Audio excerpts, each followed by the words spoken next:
வணக்கம் மக்களே, நாங்கள் இன்றைக்கி மட்டன் கறி பண்ண போகிறோம். 1/2 கிலோ மட்டனுக்கு இவ்வளவு சின்ன வெங்காயம் போட்டு வேக வைக்க போகிறோம். கொஞ்சோண்டு மஞ்சள் பொடி போடுறோம்.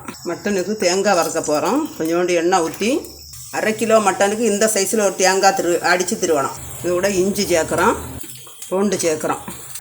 கருக விடாமல் நல்லா செவத்து வாரது வரை வறுக்கணும். இப்படி செவத்து வந்துடுச்சு.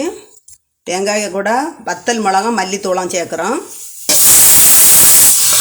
2 ஸ்பூன் கரம் மசாலா சேர்க்குறோம்.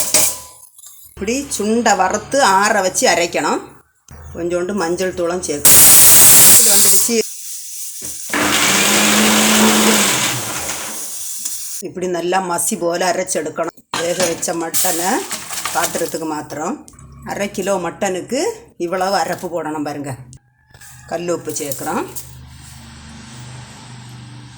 நல்லா கொதித்து வந்தாச்சு. கருவேப்பிலை ரொம்ப இலை போட்டிருக்கோம். எண்ணெய் ஊற்றுறோம்.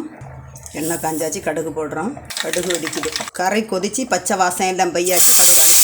கடுகு தொளிச்சு ஊற்றி மூடி. கன்னியாகுமரி ஸ்டைலில் பண்ண உளுந்தஞ்சோறு, ஆட்டிறைச்சி கறி. இப்படி காம்பினேஷன். இதுபோல் நீங்களும் செய்து பாருங்கள். செய்து பார்த்து சாப்பிட்டு பார்த்துட்டு இது பிடிச்சிருந்தா லைக் பண்ணுங்கள், ஷேர் பண்ணுங்கள், சப்ஸ்கிரைப் பண்ணுங்கள். உளுந்தஞ்சோறு ஆட்டுக்கறி.